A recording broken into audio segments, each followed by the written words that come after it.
Bro, I'm still fucking sweating. Are you? From AEW Collision. What's going on, everybody?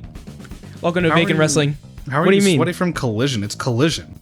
It's still AEW. Yeah, still. The level of sweat in that arena was just palpable. It is sweaty, isn't it? No. It's very sweaty. What's going on, y'all? Welcome to Vacant Wrestling once again. My name is Tyler, and this week I'm just joined by one guest, but that's all we need. It's your boy. It's my boy. It's our boy. It's Yusuf. What's going on, man?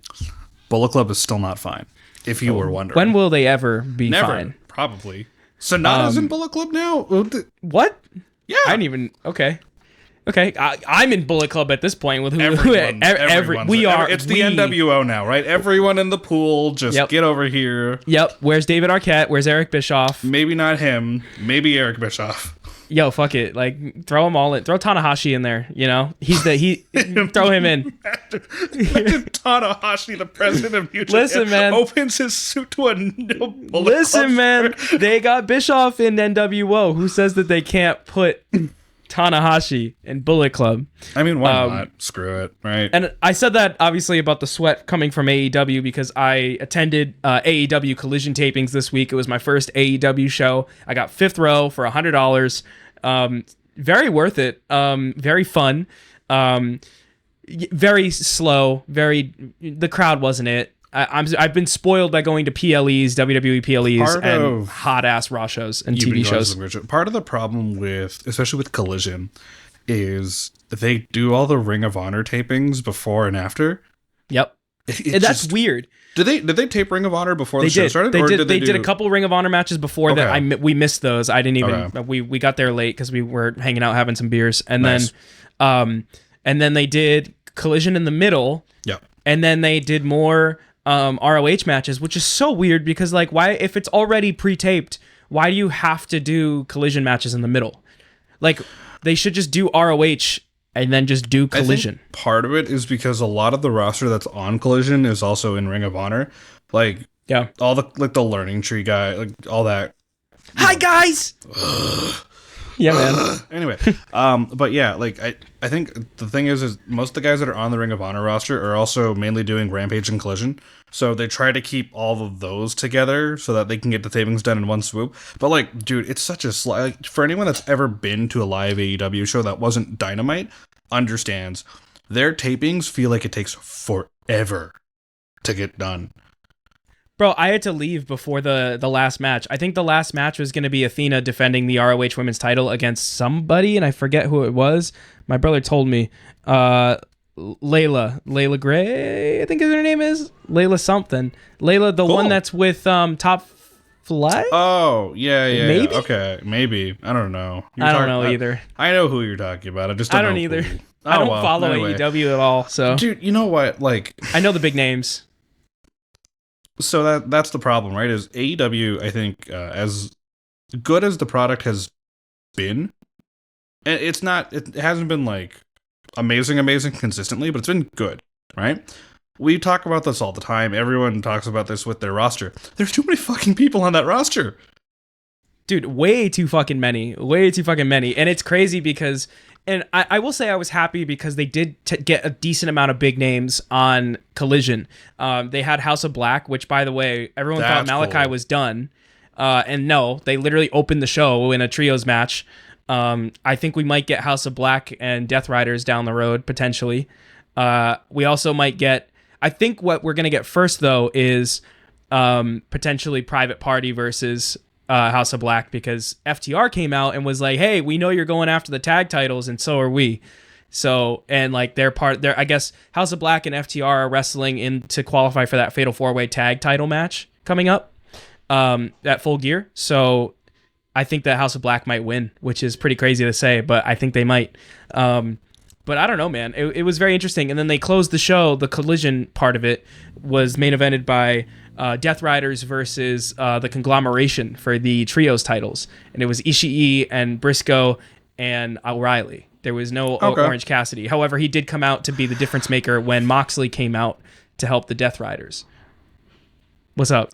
Since we're talking about AEW, we might as well start the show with AEW and so I can get this out of the way.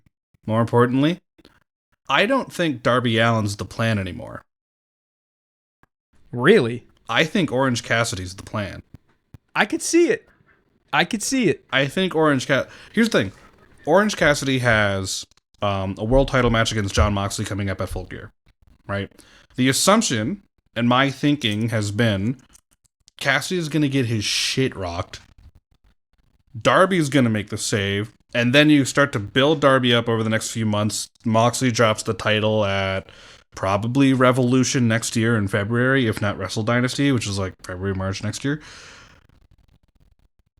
That would be the thinking, right? Darby is kind of being treated like NWO Sting, where he's like that sort of lone wolf hero. He's kind of the last hope to beat the NWO. But I really don't know what direction they're going in right now with the whole thing. And I want to get to the whole faction thing in a second because there's just so much going on. Again, AEW, big roster, great. You're paying a lot of guys a lot of money, but holy God, so many people. Anyway, but with what's been going on with Orange Cassidy, there's so many intertwining storylines from like past AEW stories that have to do with Orange Cassidy. And Orange Cassidy, and like currently with, the Death Riders basically hostily taking over AEW, the big thing has been Orange Cassidy being like, look, I have wrestled all of those guys individually, and every time he's wrestled one of them, he's changed a little bit. He's gotten a little more aggressive. He's like, we need to get our act together, or we're never gonna stop him. He's like, I'm the only person that's been able to take him on. And yeah, it's ruined friendships. It ruined his trust with best friends and Chris Statlander. It's ruined a lot of things for him. That's why he's kind of had to be on his own. I think this is where it ruins things between him and the conglomeration, because I think he's just going to snap and sort of be the actual lone wolf of everything. And then what the fuck do you do with Darby? Because, like, Darby just got back. And he's like, I get it. I get that Darby makes the most sense as the guy that should dethrone Jon Moxley. Because it feels like everyone wanted Darby to dethrone Bryan Danielson at first. But, like, there's too much going on that nothing is making a lot of sense right now. You know what I mean? Yeah. Yeah, no, I get you. I think there might be, I can't tell if it's a red herring or it's like the OC thing is just like a red herring until Darby comes back, or this is actually the long-term story of Darby being the red herring. The thing is, Darby is back. Darby and OC, they had a tag match this past week on Dynamite. Yeah. And again, it's really starting to feel that OC is the guy they're wanting to put. I would love world champion Orange Cassidy, but I think a lot of people, myself included, I also do love the idea of world champion Darby Allin. The problem, and this goes back to like when they signed Will Ospreay, there's like 8 guys on the roster that should be AEW world champion right now. All right, name them. Okay. Okada, Will Ospreay, Darby, Orange Cassidy, Swerve. He's already been world champ, so you can't really count that. Adam Cole. That's 6. I was hoping you were going to say Cole. Keep going. Yeah, Cole. Unless you don't have any more. I'm kind of with you. I don't know if Okada needs the title. I think that, especially with this character, I don't want him to be the champion yet. I want him to go fully into the Rainmaker character that he's been before he gets that championship. But I think that he will. It's wild to me that they really haven't. I mean, part of me is like glad that they didn't strap the rocket to Will Ospreay, right? Yeah. Part of me is glad because we all saw it coming, but now I'm like, shit, maybe that was the best option, and I think that they called the audible to not do that because they heard the backlash. Now I'm almost like, damn, should they have just said fuck all of you and we know what we are doing and put the title on Ospreay? Like, well, I feel like if you threw the title on Ospreay, we don't get this current intertwining storyline of the Death Riders taking over AEW, right? We don't get any of that. Because the whole thing was Bryan Danielson wins the title from Swerve.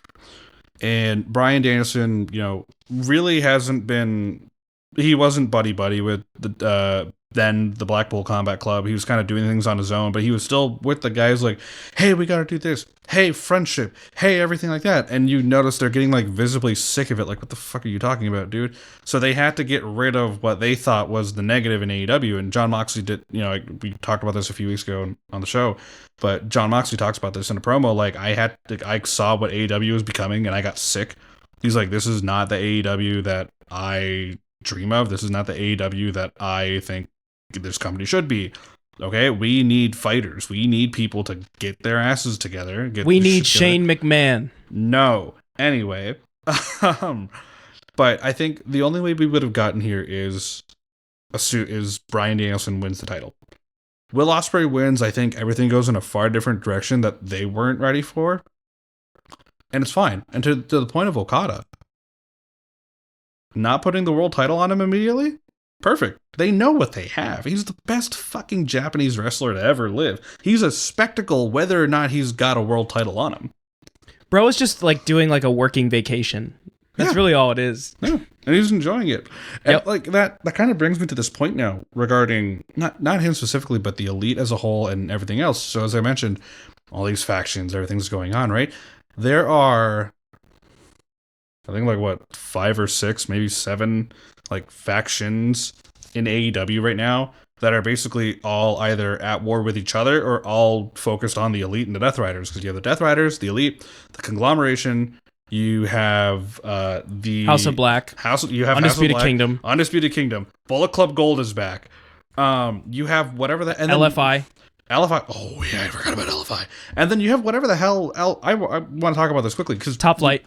Well, Top Flight's more. Anyway, Top Flight's kind of part of the whole we're going to save AEW thing. Anyway, I do want to talk about this since we mentioned Will Ospreay. So this past week on Dynamite, there was a tag match, main event. It was the Death Riders versus Ricochet. And no, it was not. It was Kyle Fletcher and Konosuke Takeshita, the Callis family. We forgot about them. It was them against Ricochet and a mystery partner. The mystery partner ended up being one more a you returning. Forgot. What did I forget? The Learning Tree. Hi, guys. I'm embarrassed that he's Canadian. Anyway, God, I hate that man. Me too. So Powerhouse Hobbs returns, and they face off with Callis family. I can't remember who won, but I know at the end of the match, Ospreay made his return, runs down to the ring, saves Ricochet and Hobbs, and then it cuts to a backstage thing later on. I think after the show or in a segment they did off air. It's Ospreay, Hobbs, Ricochet, and I can't remember who the fourth person is, but it's basically like the 4 baby faces, some of them that were deserted by the Callis family that are like, hey, look, you're getting sick of this, we're getting sick of this. We want things to be good again here in AEW. So we're gonna make damn sure. So now there's all these factions just, where does this lead? What does this lead to? We can't have a War Games match that big. I'm like currently trying to frantically search for whoever this fourth person is. I can't remember. I don't know who it is. But the thing is, like, the point of this current story is to eventually get the world title off Jon Moxley and dethrone Death Riders, right? Much like how I've been talking about the story with the Elite, the story should be eventually get the belts off them. Private Party won it off the Bucks on an episode of Dynamite, which I'm still not happy about.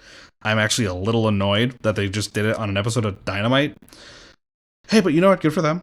They've been here a long time, so, they deserve it. But if you're gonna do it on a Dynamite, you gotta start planning out when everyone else is losing their titles. Mark Davis. Is it Mark Davis? Oh, right, because he came back. Right. Yeah, sorry. You just got cleared. Thank you. Yeah. You gotta start planning out when everyone else is losing the title. And I know someone out there might be like, oh, but no, they hold the titles forever. The Bucks just lost the tag titles. The Elite are now one title short of their reign over AEW. The dynasty is going to fall. Yeah, right? Eventually, Jack Perry has to lose that TNT title. To Danny who? Garcia. probably Daniel Garcia. I could see that. I'd love that, actually. Oh, he laid down the challenge at Collision, by the way, at the tapings. Yeah. Okay. So that's a thing. Okay, so that's a thing. Good. I forgot that was taped. Yeah, it is. Yeah. So yeah. So Daniel Garcia there. On the other hand, I'm saving this one for last. On the other hand, the world title, it's got to get off Jon Moxley. Some babyface has to be the savior of AEW and dethrone Jon Moxley to get that title off him, and bring balance to the force. Basically, someone's got to get the trios titles off of Death Riders. Got to get it off Wheeler, Claudio, and Pac. Right?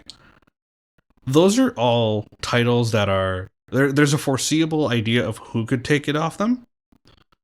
I don't know who the fuck is taking that title off Okada. Neither do I.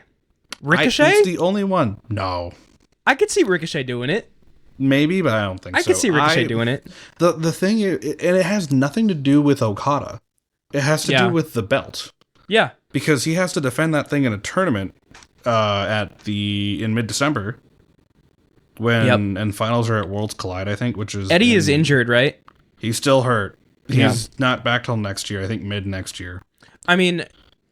Yeah, and the weird thing is, like, people just don't talk about that title. Like, people just, like, they're, at this point, they're just, like, allowing this title to just be, like... It just floats. Existent, but, like, nobody treats it like they want to go for it. No, and I think it's because there's other things they have to worry about, and also Okada doesn't... Again, Okada's only defended it, like, what, 4 times? Yeah. Once on pay-per-view? Something like that. The thing is, with Okada, right? Like, it's a business decision here. If you're going to have him defend it, you have him defend it on a pay-per-view with a big-name opponent. Otherwise, you're just wasting your time with one of the best wrestlers in the world. All right. I could see any of the top echelon taking the belt off of Okada at this point. I could see someone in the ilk of MJF, Adam Cole, Jay White, Hangman, Swerve, Bobby Lashley. Hangman would be interesting. Hangman could be interesting. Hangman would be fun. My pick is Jay White. Okay. As much as I earlier said, Jay White finally has to go to another company to get a big win over Okada.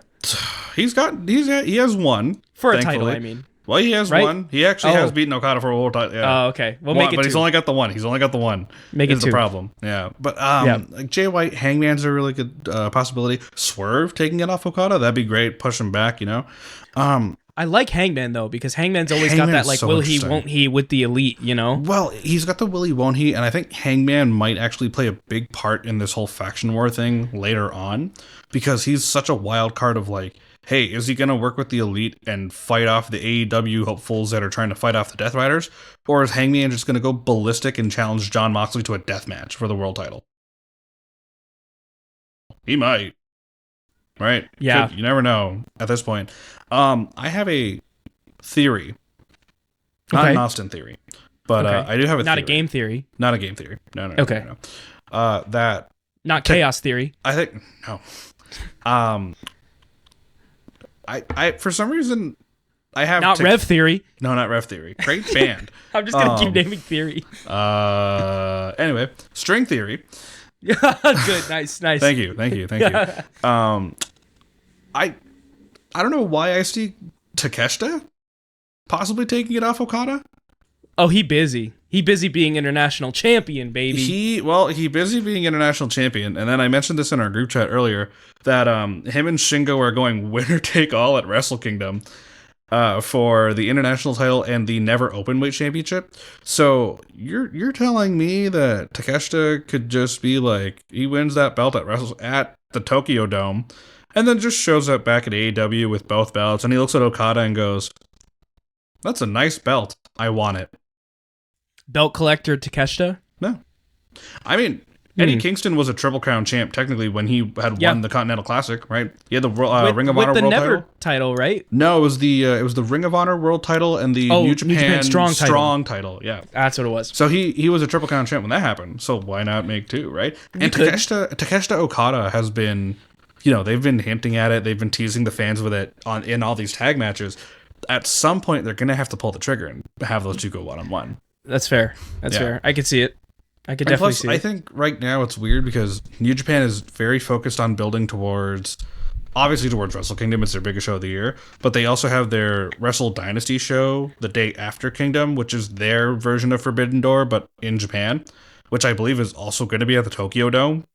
It's going to be insane. It's there or it's at Budokan. It's one of the big venues in Japan. Nice. So it doesn't really feel like there's anything going on the AEW side, because I think everything's just focused on the Death Rider story and Orange Cassidy. And again, I will stand by my thought that they are waiting for Kenny Omega to get back. Yeah. I think they're waiting. He's going to be appearing at Wrestle Kingdom. So what are the chances? He went at Gabe Kidd, right? Yeah. They had a whole like backstage altercation that like went down. Yeah, we were chanting Kenny at Gabe Kidd in Providence for Collision. Yeah, nice. It was interesting because I forgot that they had the New Japan show in Massachusetts the night after Collision taping. Yep. So a lot of the same talent from Japan was also at Collision, which makes sense. Shingo was there. Gabe Kidd was there. They had, who else was there? Shibata was there. Yeah, well, Shibata's Ring of Honor now, right? So right, true. Yeah, but still, super cool stuff. Yeah, super cool stuff. But, what if they do Shibata versus Okada again? Sure, they could. Just make sure Shibata doesn't try to kill himself again. You're right. Not like last time. We can't be having that again. Jesus Christ. I don't know, but yeah, AEW, I think as a whole right now is on a very good path to something. We're just unsure of what the something is. And I think they just need to wait for Shane McMahon to sign the dotted line. I'm just kidding. It's not happening. Stop it, you. I will ban you from flying into Canada in March. Damn it. Bruh, I hope we can talk about that. I'm just hoping I gotta make bank.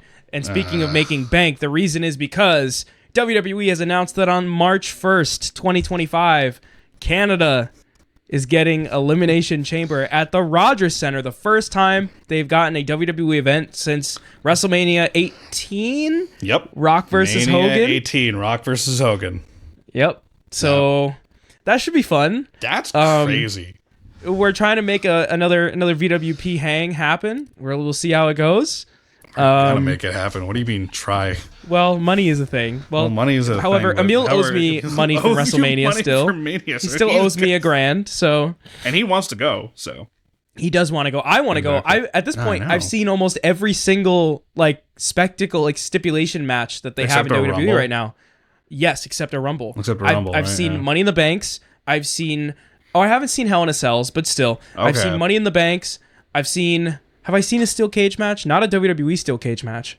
Right. Okay. Money in the Bank. Well, technically, Money in the Bank, War Games. Yeah, and that's right. Now once I see this show, I will add Elimination Chamber to that list. Hell in a Cell's a fun one. That's always an interesting. Yeah, show. Thank God that they don't have red cells anymore. I know, right? Oh, that's got to be so hard to see in person. Yeah, gonna be the first major show at the Rogers Center since 18. Which is again crazy to think about that it's been 22 years since we've had a show at the Rogers Center. For real. It'll be interesting because the space in that building is humongous. It's a baseball stadium, right? Yeah. So they're going to have the floor opened up, and that floor is going to be huge. And I'm trying to get down to the floor. Yeah. I will talk to you about that after. Because that might be difficult this time around because it's at a different venue. True. We actually brought this up recently in another group chat. That's hilarious. Yeah, but part of it too, it was funny. I was talking to a friend of ours regarding the shows, and we were saying that probably the reason they got the Rogers Center is because there's no way they're fitting the fucking chamber in Scotiabank Arena. That thing's huge. Yeah, and in this, I feel like the floor section of Scotia was pretty small. Yeah, and like for a big structure like the Elimination Chamber, it takes up most of the floor. Yeah, and I think that they know that now that they sell out arenas without chambers that take up seats in space, so they need to find bigger spaces for it. I mean, they did the Australia chamber was in a stadium, I believe, as well. Yeah. I think that's what they're aiming for now is just more stadium shows like that for like the big events. So it'll be interesting to see. But yeah, man, Elimination Chamber's coming back to Toronto. I'm kind of happy. I'm actually very happy about it. And I'm starting to believe that we're gonna have at least 1 to 2 PLEs in Canada every year now. because they've been talking about, getting bigger internationally and, making more moves in like bigger markets. And people forget Canada is a separate country from the United States. You guys don't own us here. No fucking way, dude. Oh, what? I swore we owned you, bruh. Nah, bro. We didn't elect a fucking psychopath. Anyway, Oh, man, we're not don't get me talking about that started. here. No. Don't get me We're not started. getting that here. We're not getting that here. But, we already had... We had Money in the Bank last year. We have Survivor Series coming up in Vancouver at the end of the month.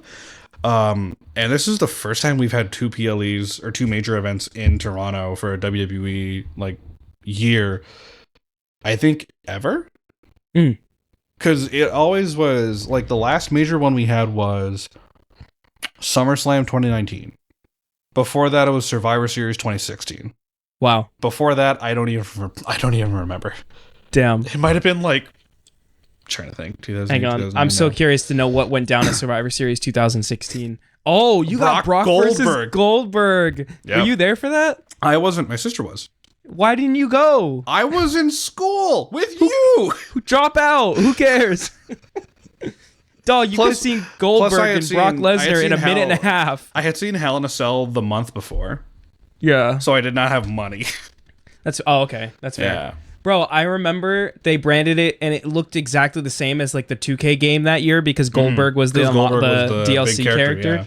Dude, the match was a minute and a half. I didn't even know it was only a minute and a half. Nope. 90 seconds. All right. Here's what we got for the show. For anyone that's wondering, probably no one, but it's fine. TJ Perkins, Rich Swann, and Noam Dar defeated Tony Nese, Drew Gulak, and Arya Daivari in a 6-man tag. The cruiserweights. Kane defeated Luke Harper in a singles match. Those are both the pre-show. R.I.P. Brody. Women's Survivor Series match was Charlotte, Bayley, Nia, Alicia Fox, and Sasha Banks. Sorry, Alicia Fox and Sasha Banks for Team Raw with Dana Brooke as well because Charlotte had Dana at the time.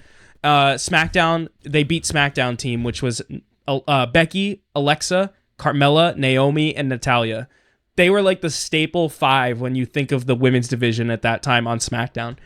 There was nobody else. There was literally nobody else. Well, yeah. Miz defeated Sami Zayn for the IC title. The tag team Survivor Series they had a 10-man tag Survivor Series. The Bar, Enzo Amore, and Big Cass, Luke Gallows and Carl Anderson, The New Day, which was Big E and Kofi in this match, and the Shining Stars, Primo and Epico, defeat SmackDown's team of American Alpha, Breezango, Heath Slater, and Rhino, the Hype Brothers, and the Usos. Sorry, the Hype Bros and the Usos. The fuck were the Hype Bros? That was Zack Ryder and who? Mojo Rawley and Zack Ryder. Mojo. I forgot about Mojo. He stays hype. He stays hype. Yeah, sure. Let's go with that. Cruiserweight title on this show, but the Brian Kendrick defeated Kalisto by DQ. And if Kalisto had won the title, the entire Cruiserweight division would have moved to SmackDown. I was hoping that Kalisto was going to win. Full stop. I don't remember that at all.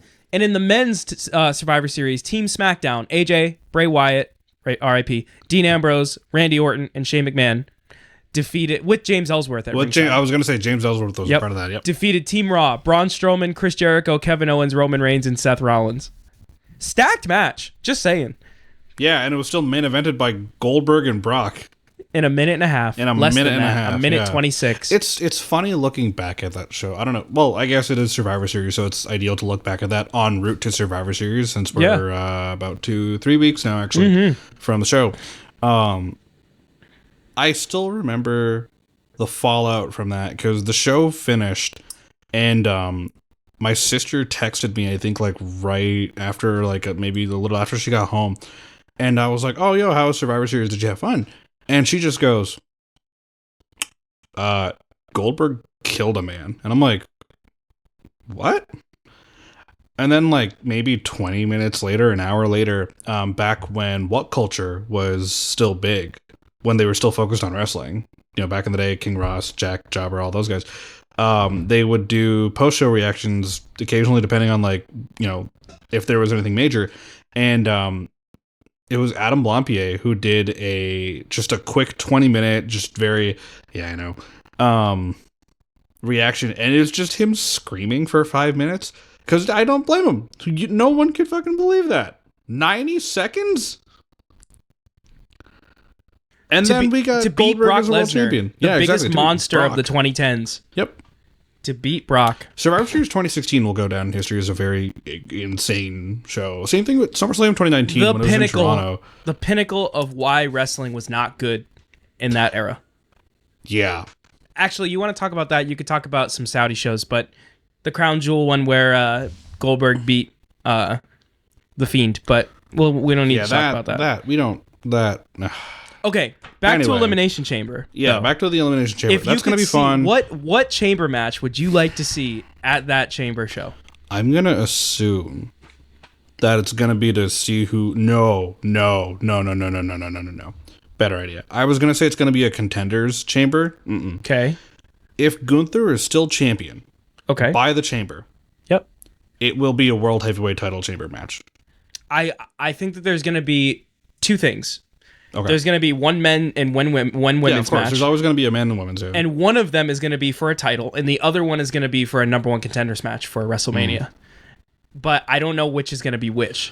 Yeah, that's the thing. I want to believe that if Gunther's still champ past the Rumble, I think he defends the belt in a chamber. Kind of helps his whole character of I am literally better than you at anything, and I don't care if the sacred ring that I wrestle in is surrounded by a 60 by 60 foot chamber. I will still kick your ass. And there's plenty of guys that want to go for that title, right? Because it's either that or who do you put in? Okay, let's theorize here. 3 months out, 4 months out, whatever, right? Let's theorize. If the Elimination Chamber for the men's is Cody Rhodes defending the title, who's in that match? Roman? Yeah. Maybe. I don't know. Maybe. Roman might not be in that. Jacob? Man, I don't know who the fuck is in that match. Roman. What if it's stacked with Bloodline guys? Jacob, Roman, Solo, Roman. Jacob. Yeah, Roman, Jacob, Solo.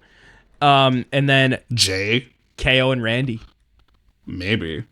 I think what we could see, because I have some theories on what I think is going to happen with Rumble. Okay. I think Punk's going to win the title from Gunther at some point. And I think it might be at Rumble itself. Whenever Punk gets his title shot, I think he's going to win. Okay, so I have a... Yeah, carry on. I want to ask a question that'll segue into actually talking about what happened this past week. Sure. So. And then I think that Seth Rollins will win the Royal Rumble. And I think it sets up Punk versus Rollins at WrestleMania for the title. Right, but the opposite of what we thought it was going to be. We thought it was going to be Seth as champion. But this time, we're getting it Punk as the champion going in, defending the title.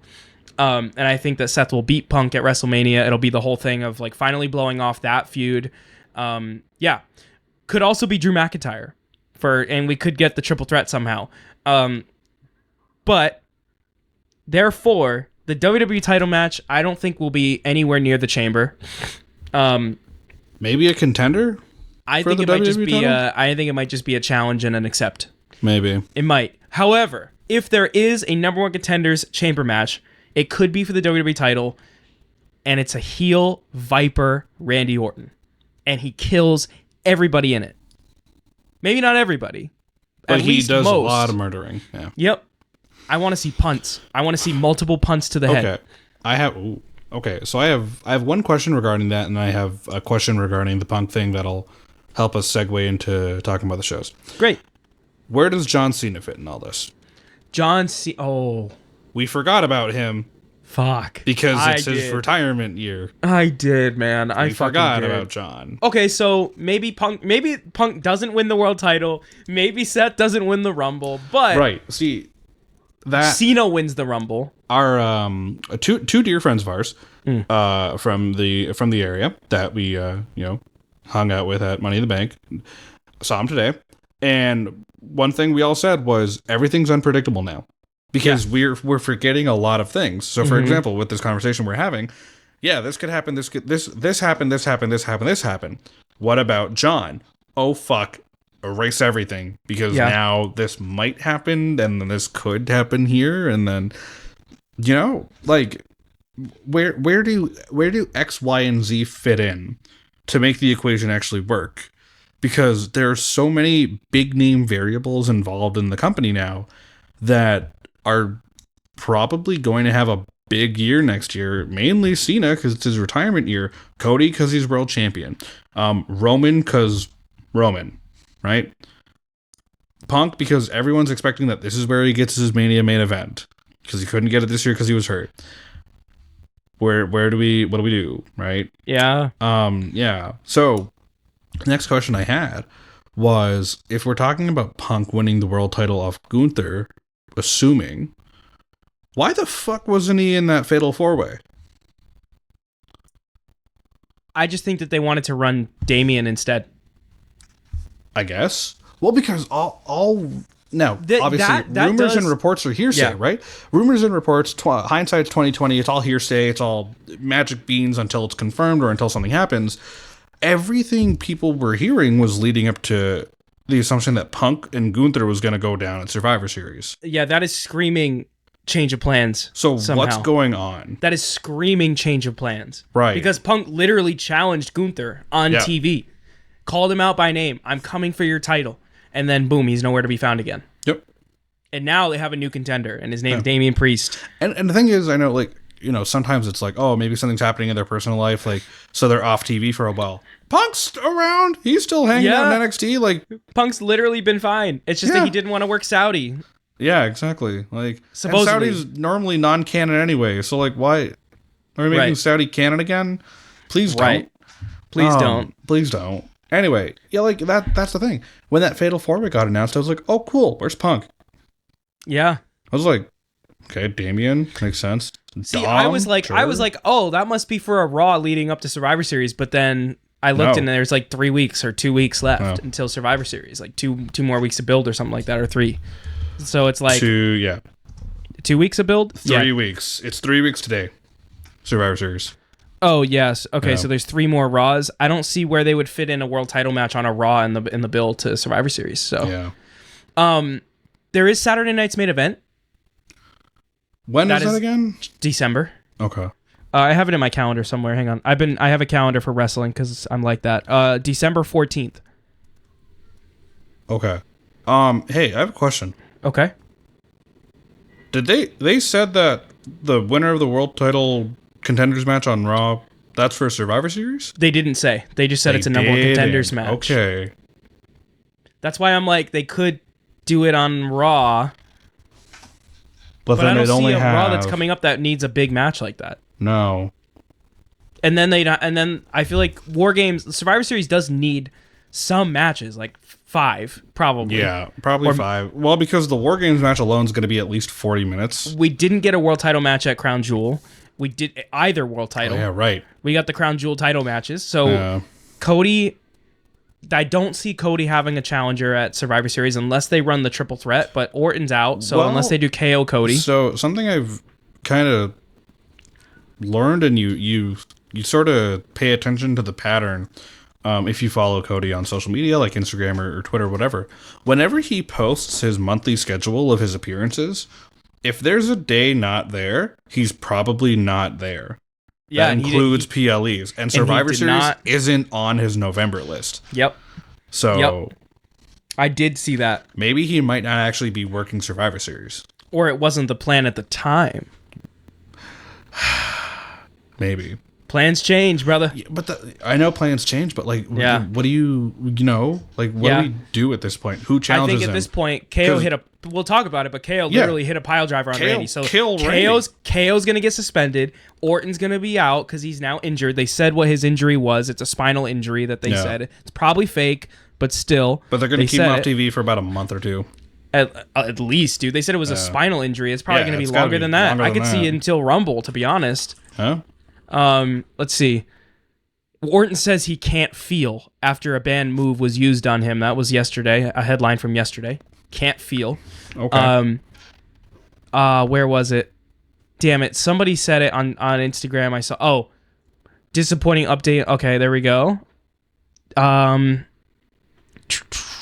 Sorry. Cervical cord neuropraxia.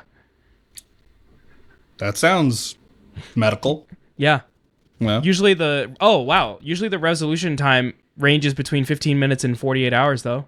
but he's already suffering from back issues, so they might keep him out exactly. longer. They might keep him out longer depending how his back is. They said no time. They've said no timeline. It's obviously a storyline, but still, right? They got to treat it like it's a legit thing if they want it to be believable. So at this point, it opens up the door to have potentially KO Cody, but also they could suspend Kevin and keep the story going that Kevin's being suppressed and silenced, and that he's that keeping him thinking he's the martyr in all of this.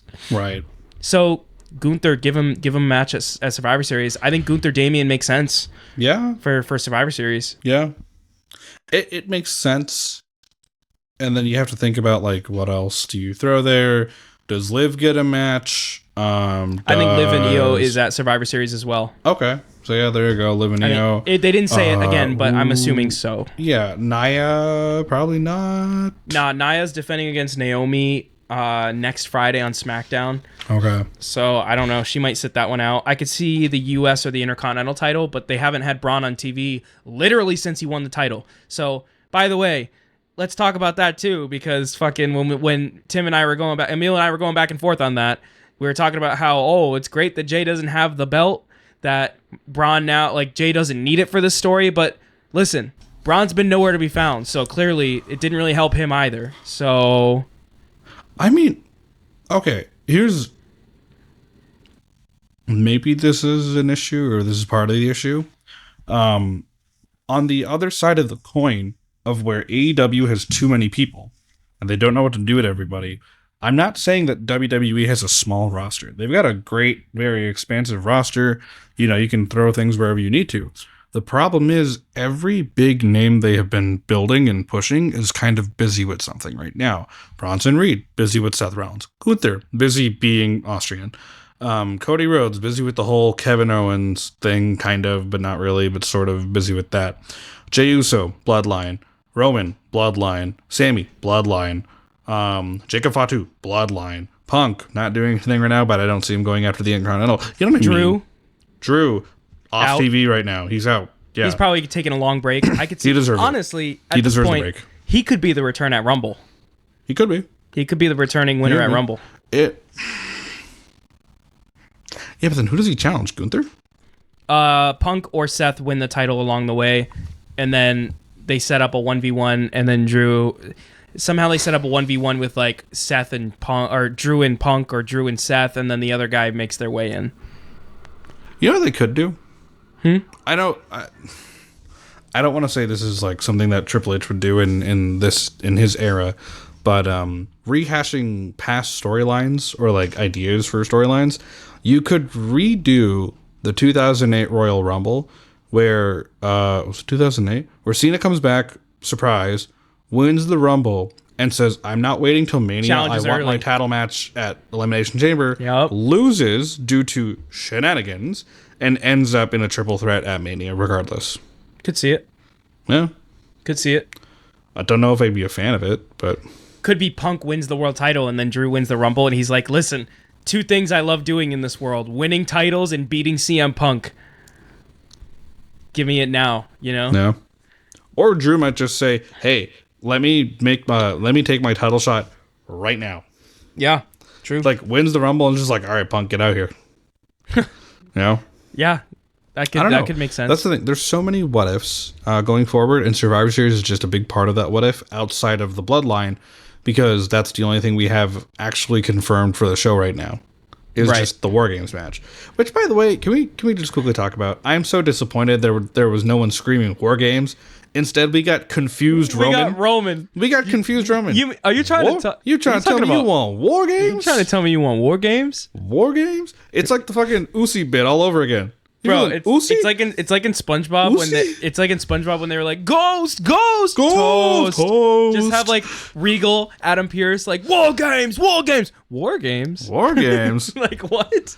Yeah, I'm like, well. So, then again, the challenge has not been officially laid out yet because let's just talk about it. True, we're already here. So SmackDown, kind of a mess, right? Opens the show and Jey Uso and Roman and Jimmy come out. Jay comes out and is like, listen, I brought him here. Let's hash this out like family. Let's squash this beef. Sammy comes out, apologize, like says, Roman, listen, I'm sorry. I didn't mean to do that to you. That wasn't the plan. But listen, let's get the band back together. I know that's what you want. That's what we want. It's when we're all at our best is when we're all together to stop them. And the only thing I ask is that you apologize. And Roman's like, to you? And Sammy's like, no, what the fuck? I don't need an apology. You need to apologize to Jay. And Roman goes, I'm sorry. And that was it. He apologized to Jay, but then he said, I'm sorry that you wasted my time with this fool, because like he didn't want Sammy. He was pissed at Sammy still. He was still skeptical of Sammy joining the ranks again. Still skeptical of Sammy being family. And we ended it there. Later in the night, there's an undisputed tribal chief acknowledgement ceremony for Solo Sikoa to once again attempt to be named the tribal chief. And Roman comes out and tries to challenge it, and Jimmy and Jay come out, help him out. Sammy, or actually, I'm sorry, I'm completely just butchering this. So Solo then goes, listen, okay, your face, we'll get to that. Solo's like, listen, let's make it 5-on-5. You go find 4 people that like you in the back, and it'll be the 4 of us and my dog, Sami Zayn. Now, Sammy comes out looking like he's about to join Solo. He goes to kick Roman in the face because Solo's holding him like kick him. And Sammy moves, kicks Solo intentionally. It was a swerve again. And yeah, Roman and Sammy take out the new Bloodline. And then the Usos come out. It's a big brawl. And the show throwing up the ones all together. Still no apology. Still no genuine apology. Let's keep that in mind. But they are standing together right now. So we've seen the story of, Roman still hasn't apologized to anybody. The story has been that Roman needs to acknowledge Jay and apologize to Jay. He's acknowledged Jimmy. He doesn't have anything to apologize to Jimmy for, but he has something he has to apologize to Jay, and he refuses to do it. And we've had Jay join apprehensively without an apology and say, listen, I'll work with you for now. We've had Sammy say, listen, you haven't apologized, but listen, I'll still work with you for right now. We have a common enemy. And now we're building to Roman finally apologizing and acknowledging Jey Uso. And I said it in the chat, but in our group chat, but I love how this story is more than just, oh, look, the Bloodline's back together. So cool. Like, this is really about getting over Jay as a big star. And I can see it, and I appreciate it, especially after Jay lost the Intercontinental title. I like that we're building to something that means more than just, look at this, the Bloodline's back together, shiny, very cool. I like that there's actually a purpose to all of this. Now, what face were you making? It has nothing to do with WWE. It has to do with AEW, unfortunately, because we have to swing back for a second. Okay. I'm guessing this happened yesterday, or you probably did mention it, but I didn't see it until now, that MVP was trying to recruit Max Caster into the Hurt Syndicate? Briefly, yeah, he was trying to. He did. I didn't really care for that too much, but I don't know. I'm kind of like not what over I'm it, more but intrigued about is him trying to recruit Leo Rush. That is cool. That'll be cool, fun. Especially with the history with Leo and Bobby. Yeah, well, it's interesting. I don't know, just because like they're trying to tease the Acclaimed breakup, like how WWE's teasing the New Day breakup. Yeah. Right. Well, they won't. There's like their ad ends. Anyway, back to the Roman thing. The problem is Roman's never gonna acknowledge anyone because it's not his nature. Right. That's just not his thing. And I think I brought this up in the group chat, but talking about Roman not being able to trust anyone, that is always going to be his downfall. Right? It was the downfall of the Shield. It was the downfall of his historic title reign. It'll probably be the downfall of his career, not being able to trust a single human being on Earth. And I get it, but they're probably never going to, and we're going to see that, I think, come to a head either in the next couple weeks or during the War Games match. I think that actually will play into how the match goes, because it'll be like, I can see Roman trying to just be like, Jimmy, Jay, go, do that. Sammy, do this. Why would we listen to you? We're your equals. We're not your boys anymore. We're your equals. You got to acknowledge us as your equals. That was the big thing Jay was trying to get across to Roman. Yep. Right? I'm your equal now. I think another thing is, at this point, the wise man might be the glue. God, I hope so. I think the wise man comes back somehow, either before the build or during, like, earlier in the night at Survivor Series, and is the glue. He's the reason. He's like, Roman, stop. Get over it. The fuck are you doing? Put your ego aside for a minute. You've lost everything, you know? What's one thing, the one thing that keeps you going, Roman? It's being the tribal chief. Nope. And acknowledging that your family is with you and treating them as equals is how you get to that point, you know? Is how you get back to the top. And I think Roman needs to finally accept that and turn this new leaf in this character. I think that's where we go. I think the OG Bloodline will win. I think that the Solo's Bloodline getting the win at Crown Jewel was a good idea. Because I thought that Solo's Bloodline was going to win Survivor Series, not knowing they were going to wrestle at Crown Jewel. So, hey, I'm cool. Yeah. Now that they did that, I think OG Bloodline can get the win there. My only concern is where Solo's Bloodline goes from here, because I don't know if they'll be called. They can't, after they lose to the OG Bloodline. I feel like they can't be called the Bloodline anymore. So they I have can't a theory. act like the Bloodline. Wow, I have another use of game theory. This is the theory episode. Wow. Yes. I was thinking about this a few days ago because something seems off about the way Jacob interacts with the rest of the Bloodline. I know he's always, he's back there just, Oh, I love you, Solo. yeah, just like I yelled at Aaron Solo during Collision. Oh yeah. I kept yelling, Like, I love the dude- you, Solo, and everyone Like around the me was guy, laughing. he's back there. Whatever. Why is he doing the prayer emoji? I don't know. That's the thumbnail for the episode. But I have just in the back of my mind the idea that they lose this War Games match, and at the end of it, Solo gets up and he tells the Bloodline, or the new Bloodline, what happened? How did you fail me? Come on, we're supposed to do this. And they just all kind of go, okay, and destroy Solo. Because then at the end of it, you find out that Solo was never their tribal chief. Because, buddy, I know you smell what the Rock The is final cooking. boss! What you gonna do now? Mama Rhodes. You have Dwayne come out, Hell yeah. and you have Dwayne come out as, the baby, like, good blood, like, OG Bloodline is, there in the ring, probably celebrating. Solo's on the ramp or something, and he's complaining, like, why didn't you get his... Jacob super kicks him. Let's say that. I want Solo to scream like in the meme where he's like, ah! Yeah, that's like literally what I want. Jacob super kicks him, or Tama and Loa, like, throw him through a table or something, right? And let the Bloodline look confused, like, huh? What happened to... What? And then Dwayne. Yo, okay. Because then Yep. it finalizes something that we've been trying to figure out since Bad Blood. Dwayne comes out. He does the whole Goosebumps thing again. I hate that. It's so dumb. But then he looks at Roman, stares daggers at Roman, and goes,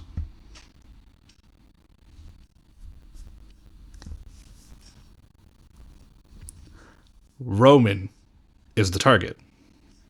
It confirms that the Bloodline has been the target of Dwayne. Okay. What does Dwayne actually want? Does he want the title? Or does he want to be I think first he the wants... tribal chief? I mean, that's a good question. I think I could see that. I could see, like, in my mind, I picture, like, Solo getting ready to discipline, like, they're all in the ring and they're like I think the OG Bloodline wins, hug it out and leave. And I think it's one of those moments where it's like the overrun feel, where it's like, oh, this should have ended already. What's going to happen here? And it's like the Solo Bloodline are all just hanging out in the ring. Like, they're like, what the fuck do we do now? Like, oh my God. Like, they're just in the ring. Like, they're like, dude, what do we have to do? And then maybe Solo screams in the meme, like I said, like he does in the meme, like I said. Mm-hmm. And then, if you smell, and they're like, you can see the look on their face, like, oh, like, shit. Uh-oh. Because, let's remember, at Bad Blood, when The Rock came back, there is a video from the crowd when Solo runs up the stairs into the audience. Someone recorded over Solo's shoulder and was like saying, like, taunting Solo, saying, like, and like asking Solo, like, is he with you? And people saying like is like insinuating that Rock and Solo are in cahoots. And Solo turns around to the guy recording and goes, all part of the plan.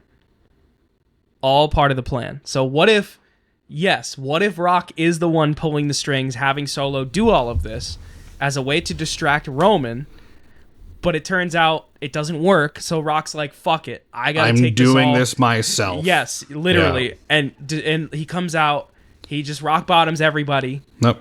And maybe not Jacob. Maybe he does rock bottom. I think he leaves Jacob. Or Jacob, I think he leaves Jacob alone. Or he just usurps control. Or he just says, Solo. I think he leaves Jacob and the Tongans alone. Yeah. For different reasons. Okay. Because with Jacob, he respects Jacob. Jacob is the only part of this new bloodline that has shown that he can, haul ass, kick ass, and get the job done. With and the Tongans, because they've been tag champions. They're also the closest related to Dwayne. Yes. Because they're Haku's boys. What if it's a swerve to use Solo to bring together a bloodline that's all made for The Rock? What if The Rock and Solo are not in cahoots? When they brought Tama and Loa, I was like, okay, that's two of Haku's boys. Haku is not a blood relative, but is the, so to speak, uncle of Dwayne. And Dwayne's the only one that really acknowledges that Haku's his uncle. Because they, like, the others kind of mention it here and there, but they never outright say, like, oh yeah, we're, like, with Haku. So I'm like, okay. Dwayne has publicly stated that he is, his uncle is Haku. Haku's two of his boys are here. Hikuleo is somewhere in NXT, chilling right now and catering, probably. Lance Anoa'i has been signed, but he's an Anoa'i, so he's part of the actual family. Zilla will be signed. Zilla will probably be signed. There's too many Samoans. Yeah. There's so many Samoans. Here's another thing. But yeah. Oh, sorry. No. I did just want to like finish off this point. Please. I do have reason to believe that. I know we've been talking about the whole like, Rock's gonna win the title and then Rock Roman and then if I am wrong, may I be struck by a feather. Nothing dangerous because I like being alive. I fully believe that Rock Roman will only be for the title of Tribal Chief. Nothing more, nothing less. Because Rock Cody will happen, The Rock will not win. Because Roman will get involved. Because Roman goes, hey, what are you doing? What are you doing going for that title? That's my title. The hell are you trying to do with that thing? You're not the one that's going to dethrone Cody. That's my job. Because remember, and I kind of talked about this months ago when before Paul Heyman got, murdered, basically. He told Solo, Roman Reigns left him with two instructions. No one touches CM Punk, out of respect for Paul Heyman that Roman has for him. And the other, Cody Rhodes is Roman Reigns's when he gets back. So if Rock gets involved and says, I'm challenging Cody for the title because I'm the final boss, blah, blah, blah, blah, blah, Roman's probably sitting there going, who said you get to make up things? Why are you going after him? That's my thing. I'm going after Cody. So Rock and Cody happens. Roman costs Dwayne. And Dwayne goes, all right, fuck it. You want to settle this like men? Let's settle this like men. Tribal combat. Winner becomes the actual tribal chief of the entire family. You get Rikishi. You get every living member of the family. You bring them all in. You just go. That's how they should do it. Maybe. And the winner faces Cody on night 2 for the WWE title. I'm kidding. Sure. That's totally a joke. Okay. Here's another thing. Okay. Rock comes in, right? Yeah. After War Games, reveals that the Solo bloodline is all orchestrated by The Rock. He's the puppet master. He admits this was the plan, and the plan eventually was for me to reveal myself as the one in control. However, that couldn't get done. I have to do this myself. So he executes Order 66, takes out Solo. Solo's kicked out. The bloodline is now Rock, Tongans, and Jacob. And somehow down the line, we get 4v4, tribal combat. You get Rock, Jacob, and Tongans against Roman, Jimmy, Jay, and Solo. and you get the original. That's the real. You want to talk a OG Bloodline? Yeah, Solo that. was there before Sammy. I believe Solo is also actual family. Was Solo there? Hang on, I need to verify that. I can't be wrong. I think he predates Sammy. I can't be wrong about this. I need to know. They kind of pushed Solo to get out of NXT pretty quickly. Solo came in during, because Solo joined up during, what's it called? What pay-per-view was it? Clash of the Castle, the original one. Yeah. And Sammy wasn't in that yet. No. I don't think. No. Hang on, let's look at the timeline of members. No, Sammy was honorary before Solo came in. Huh. Okay, so they were the OG. All right. Interesting. I stand corrected. But still, Yeah. Solo is the actual family. Yeah. And after that, you can't kick Solo out of the biggest storyline in wrestling and just treat him like nothing. So I think you bring him back into the Roman fold. Probably. And keep Cody out. That's the important thing. Yeah, that's gonna be difficult, is you gotta keep Cody as far away from that as possible. Yeah. But the problem is, the two dudes at the center of the Bloodline story are both after Cody. Yeah. But they got to get through each other first. Yeah. And I think Roman, they both have made claims at Cody. Let's not get it twisted. No, I know. And the first one, but here's the thing, the first one to make that claim since Dwayne. Roman dropped the title was Rock. Yeah. So Roman should hypothetically have to fight Rock first. Yep. And the whole thing was that Rock is pissed because it seemed to me like Rock was pissed that Roman was working with Cody. Because Rock is all about family, right? And the whole reason Rock got pissed off at Cody to begin with was because Cody talked negatively about their family. Everything about to the Rock is about family. So Cody talks shit to Rock and Roman about their family. They get all pissed off. That leads to Mania 40. Well, after Mania 40, now Roman's working with Cody. Rock's going to see that, in my opinion, and say, you are a disgrace to this family. You are not the tribal chief. This is not your family, because a tribal chief would have stood in the face of Cody Rhodes and said, you are on your own. We are not working together. We are not friends, because you talked about my family in this way and disrespected our family in this way. And he'll tell Roman that, Roman, if you were a real tribal chief, you would have told Cody to fuck off. Or you would have just beaten Cody to begin with in the first place. Yeah. So I think that will lead to Rock versus Roman, for the tribal chief for that reason. And then you go from there. And you go from there. Yeah, then you go from there. Wild. Whatever that direction is. After that, all of that said, ladies and gentlemen, we are seeming all roads are pointing toward the 4v4 War Games match at Survivor Series with the OG Bloodline, Roman, Usos, and Sammy against Solo's Bloodline, Solo, Jacob, and the Tongans.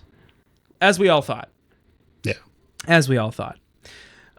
We talked about it a little bit, but on the Raw side of things, we have a new number one contender to Gunther's World Heavyweight Championship as Damian Priest won a fatal four-way match between himself, Dominic Mysterio, Seth Rollins, and Sheamus. It was obvious to me the second this was announced that Seth was not winning because Bronson Reed was going to interfere. It was obvious to me that Sheamus was not going to win because Sheamus was not doing anything. Because Sheamus, because he wasn't built to be in that spot yet. He's been feuding with Ludwig Kaiser in the undercard of Raw. It's just like he's kind of like the gross. No, that's great. That's good. No, I know it's great, but like Sheamus, come on, man. Sheamus versus Gunther, though? If only. Right. That's the thing. I genuinely thought Sheamus was going to win so we can get the rematch. Yeah. See, I have some qualms about the build to this match. I don't think Damian Priest is a bad choice to win. I just think that the story was built for the wrong guy to win.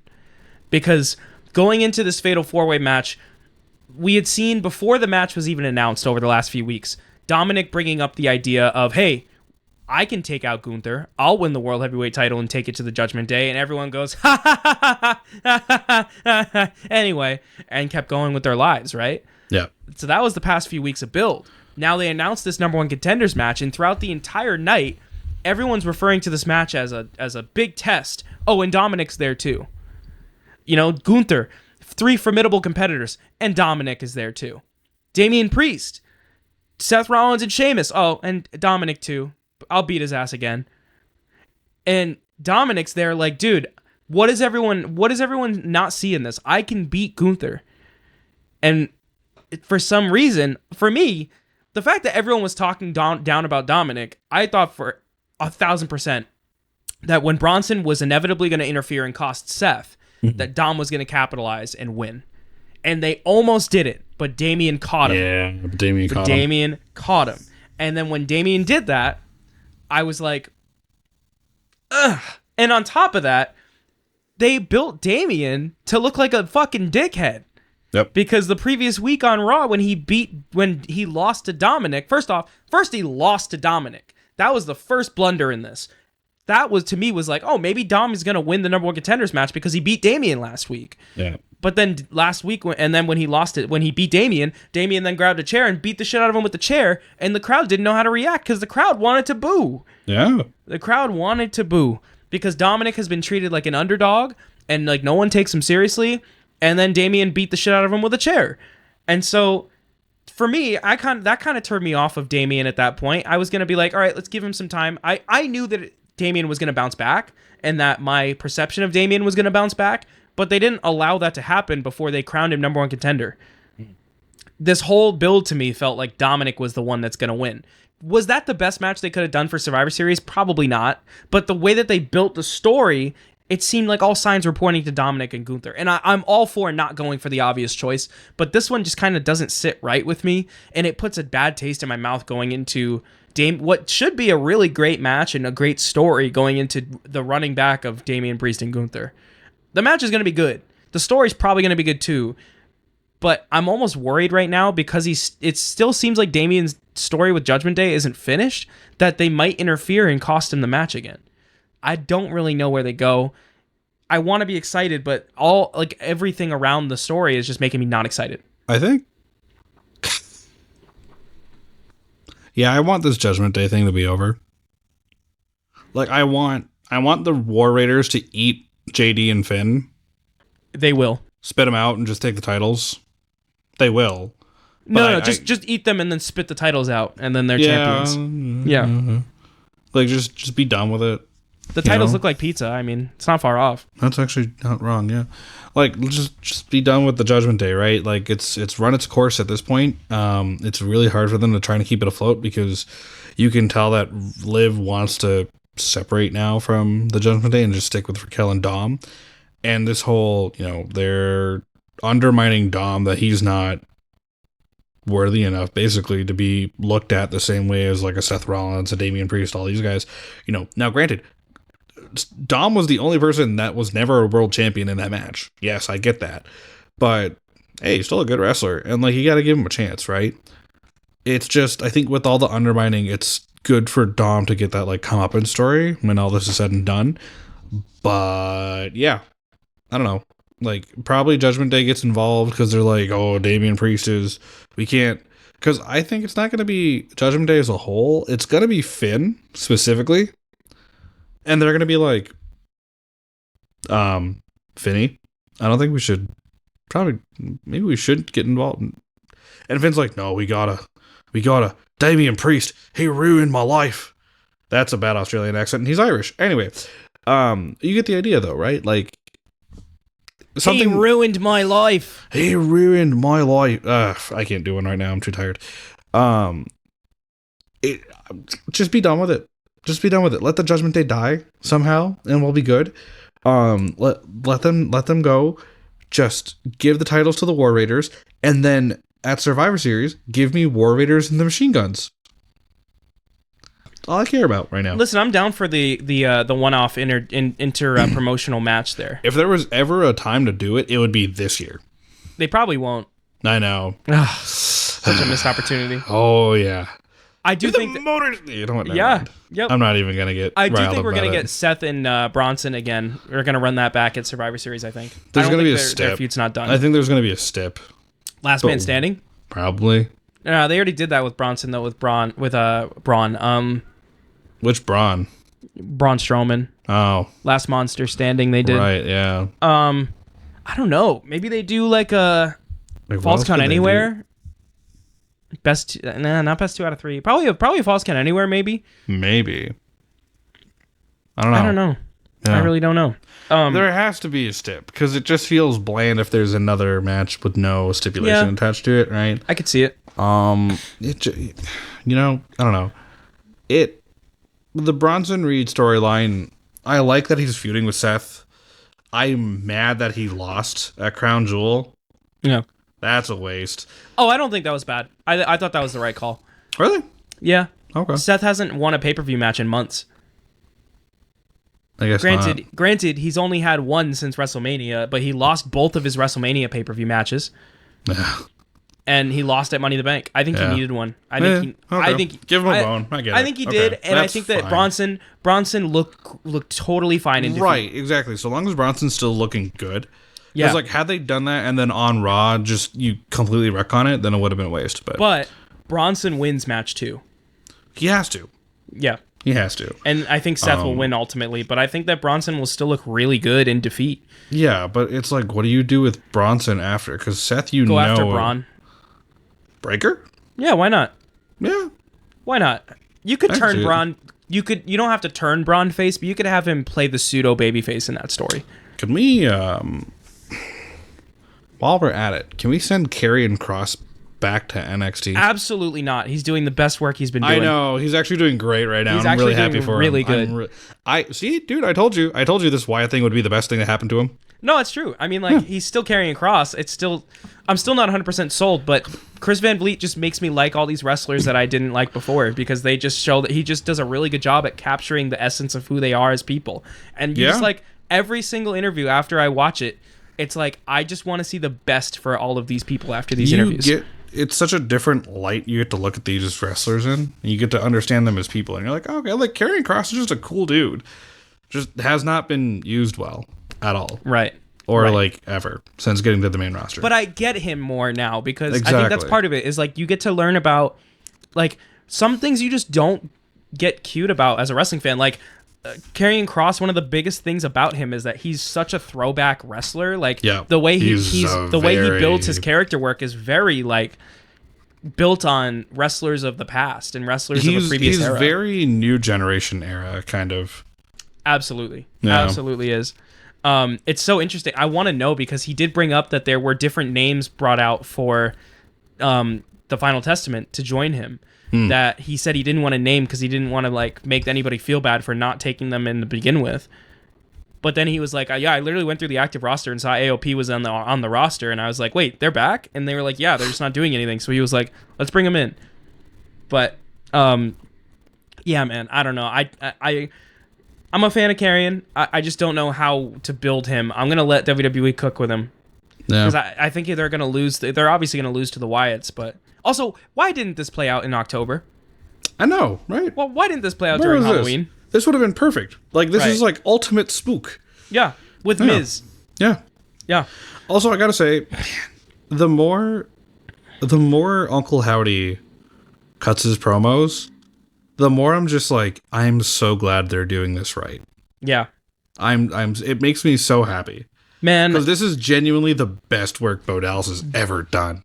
It is insane. I'm almost willing to say, and I'm a little scared to say it. I'm gonna take a page out of Sancho West's book if you watch or listen to Wrestling is Cool. But sometimes, is this a safe place? I think so. Are you sure? Yeah. I think this might be the best booked Wyatt verse character. Like this might be the best booked Wyatt verse story. Because here's the problem with Bray Wyatt's characters that they've had in the past. And it's no fault of Bray at all. No, it was never the fault of Bray. It's the overexposure. Yeah. Because there's only so much you can do with characters of this ilk, right? Like, I love the fact that they come in, they do their spooky shit, and then they're gone for a while. And then they come back when it's necessary. That's the problem. Redacted Adam of Wrestle Talk and Well Culture. The one video I will always admire of his is how the WWE should have booked The Fiend. It is my favorite booking he's ever done because of one very important point. It exactly hits on what you were talking about. The Fiend shows up. He does not get involved in titles. You do not put him anywhere near them. But he shows up. He goes after someone and he disappears for a while. right? The main point of his booking was you make the Firefly Funhouse match a yearly event. It's the new Undertaker streak. But instead of worrying about getting your wins, all Bray cares about is destroying the souls of those who opposed him, those who humiliated him. Cena, Randy Orton, Bryan Danielson. And it eventually goes all the way to finally Vince. Triple H is in that too, right? But it only happens at WrestleMania. Only at WrestleMania. Let The Fiend disappear for a bit. Yeah, sure, Bray Wyatt can come back. Bray Wyatt can do his, he could come back and do his whole Mr. Rogers spooky bullshit. But The Fiend is not seen until right before Mania, where he comes back to take his victims. It's giving Undertaker streak. Right. That was the idea, right? That was the idea. But the overexposure of Bray Wyatt, I think, was... It just destroyed everything that he was trying to do.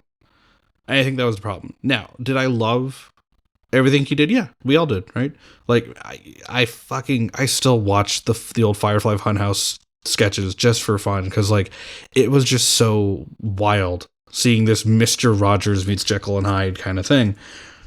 And if you kept that going every week, that's fine. But then it's like the Fiend shows up all of a sudden, and you're like, no, leave the Fiend alone. Let the Fiend do whatever, and then let it build up. The idea is building a story. You want the story, you want the Fiend to build to the next story. Don't just throw the Fiend out there and just be like, aha, bad guy.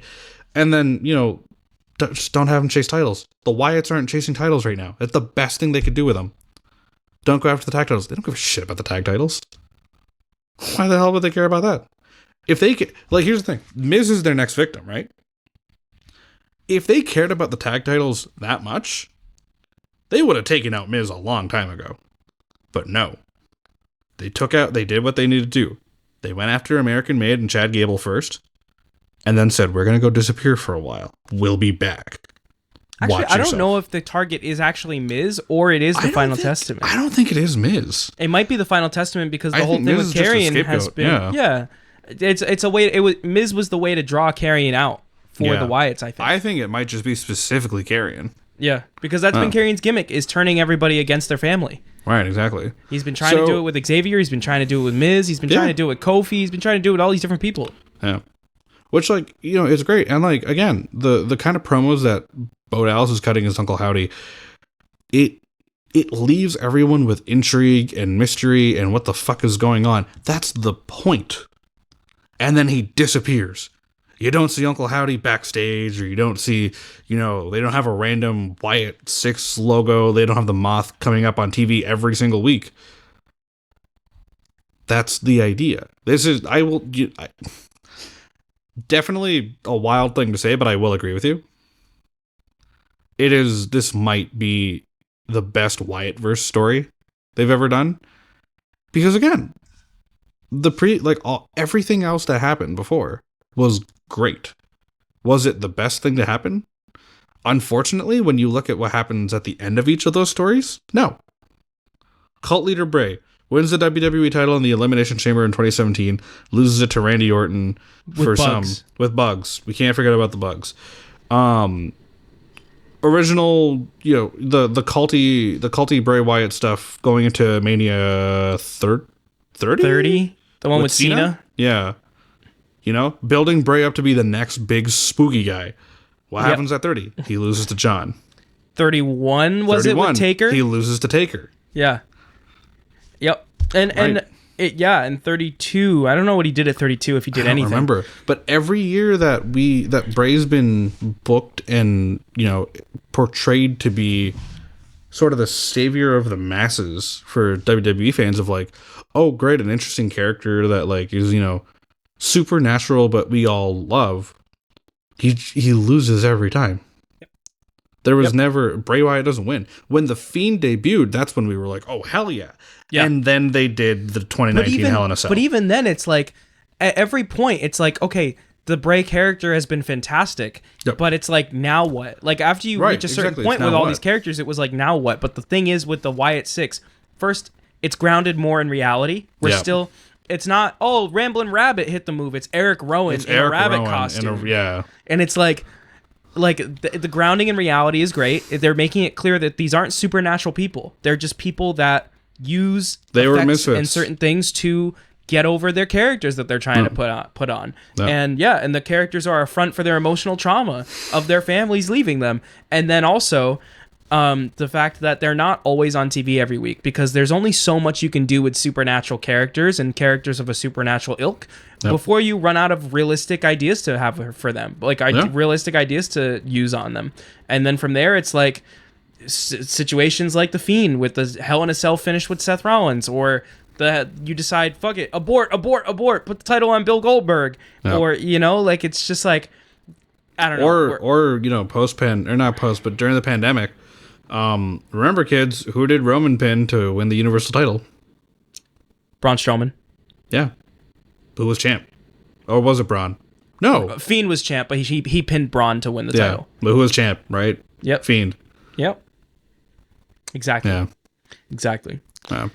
But yeah. I will say the Wyatt Six stuff is like they're doing a very good job. They need to keep this up. Agreed. Yeah. I'm intrigued to see where they go. I'm intrigued to know what happens for them at WrestleMania. I can't see us at WrestleMania without them at this point. No. My only thought is like, who do they get? Honestly, man, I kind of wish sometimes that we were back. Well, that's a lie. No, I don't. Wish we were back in pandemic wrestling era. But a cinematic with the Wyatt Six would be fun. However, they prove that they're all good in the ring. Everyone already knows that. Eric Rowan, Joe Gacy, Dexter Lumis, they're all great in the ring. So we don't have to worry about a cinematic match to cover anything up. They could just fucking tear house. A lot of people are saying Dom would be a great pick. Because Dom turning on Ray and hating his father. Yeah, and eventually we're going to get to the Judgment Day leaving Dom, so. Yeah. Wow. I could see it. Dom would make an interesting fucking member of the man. Wyatt And Six. he'd be scared shitless. It'd be awesome. It'd be great.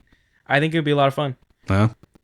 But yeah, man. I think we can wrap here. I was thinking the same. I feel good about that. I'm surprised we spent a week without the Wyatt Six talking about the Wyatt Six. Yeah. Do we have a best in wrestling? Because I have mine. You go first. It's the Dominic Mysterio Chris Van Vliet interview. Oh, damn it. That's such a good one. Oh, man. It's the best interview he's done in like a little while. I'm so pissed. Not to knock. Did I not say that last week? I think I did, because I said we record last week? Or not? Oh man, I definitely remember talking about the Dom interview, not last week, but 2 weeks ago. Probably. The Dom interview. I don't remember, because I said man. the chicken tendies thing, because he was like, "Oh yeah, you're right." But it's fine. It's a different week. It's a new week. It's a different week. It's fine. No, it's a new week. I mean, hell yeah. What else? Oh no! He's gonna say the one I was gonna say now that he said that one. How did we forget? We forgot to talk about this, but it's like an hour and a half into recording. We didn't talk about this. We didn't talk about the NXT 10 women tag match that main evented the show this week. He stole it. Yeah, man. That women's division is fucking terrifying. Yeah, dude. Like, it is ridiculous. Oh my god. Julia, Stephanie Vaquer, Kalani Jordan, Jordan Grace, Julia, Stephanie Vaquer, Zarya, Delta, who is Zarya now, Roxanne, Cora Jade. This fucking division, Fatal Influence, like this division is not. And like, okay, I made the joke about this over those days, talking about like, this is the women's division AEW thought they had. I'm not joking when I said that, because if you remember a few years back, AEW tried to keep going around being like, look at our women's division. We have Britt Baker. We have Britt Baker. Look at all these things we have. And everyone's like, you're not doing anything. They had Jade Cargill at the time. And you're like, you're not fucking doing anything with any of them. What's like Chris Statlander, Anna Jay, Julia Hart, Britt was kind of the only big thing in their division back then. They had Deonna Purrazzo. They had, oh my God. They kind of had Jordan Grace back then, because that's when they still had their working deal with TNA.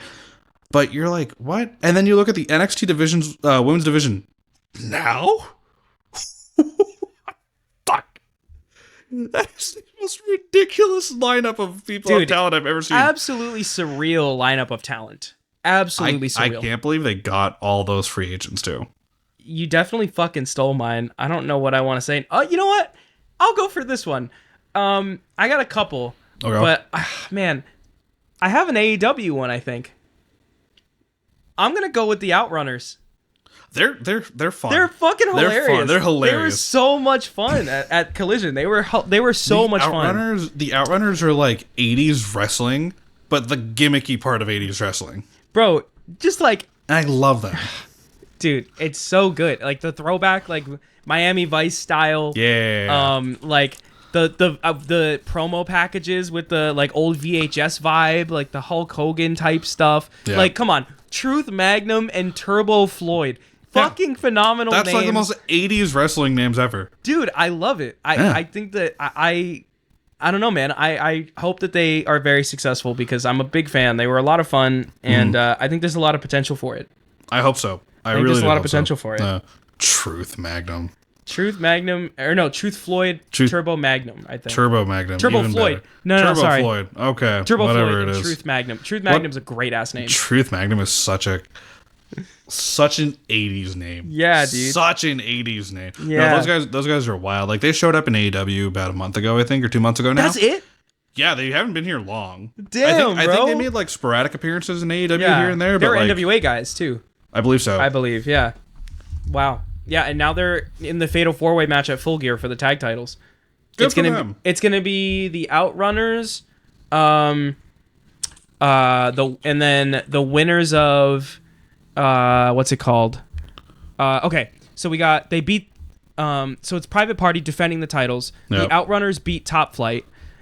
Okay. We're gonna see FTR or House of Black, which I think they might go House of Black. They also just, by the way, I guess on the Collision taping, they announced that it's gonna be Brody and Malachi representing House of Black. They did, yep. Yeah, so they did, because Buddy stepped back for that segment. I remember that segment because FTR came out and basically talked shit, and then they were like, "Well, now you get to know who you're fighting," and then Buddy Matthews stepped back. But yeah, I think House of Black is gonna get in there, and then LFI versus the Acclaimed, and I think the Acclaimed wins that.